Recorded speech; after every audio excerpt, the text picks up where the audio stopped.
तर रामदास कदम काय म्हणाले त्याचा निर्णय एकनाथ शिंदे घेतील असं चंद्रशेखर बावनकुळेंनी म्हटलंय।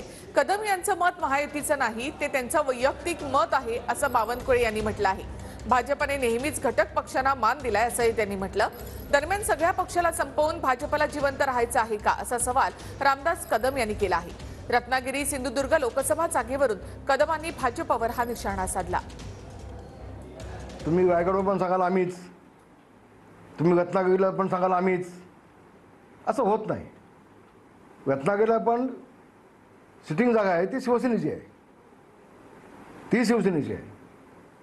हे तुम्हाला सगळ्या पक्षाला संपून तुम्हाला एकटा जिवंत राहायचं का भाजपला, असं त्यातनं निष्कर्ष निघेल। मग म्हणजे कसं होईल, आपण दोघे भाऊ भाऊ, तुझा आहे ते वाटून खाऊ आणि माझ्याला हात नको लावू, असं होता नाही, असं होता नाही।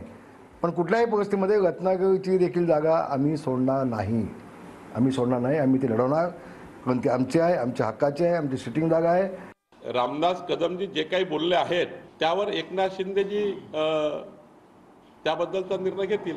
रामदास कदमांचं मत म्हणजे काही महायुतीचं मत नाही आहे, त्यांनी आपलं व्यक्तिगत मत मांडलं आहे आणि व्यक्तिगत मत मांडण्याचा अधिकार आहे। मी वारंवार सांगतो आहे की सहकारी पक्षांना ज्या पद्धतीने भारतीय जनता पक्षाने सांभाळलं, कधीही कुठल्याही पक्षाने एवढा सांभाळ लहान पक्षाचा केला नाही। आमच्याकडे घटक पक्षांना जेवढा मान आहे तेवढा मान कधीही कुठल्या पक्षाने दिला नाही। काँग्रेस पार्टीने घटक पक्षाला संपवलं, आम्ही घटक पक्षाला प्रचंड ताकद दिली, प्रचंड मान सन्मान दिला।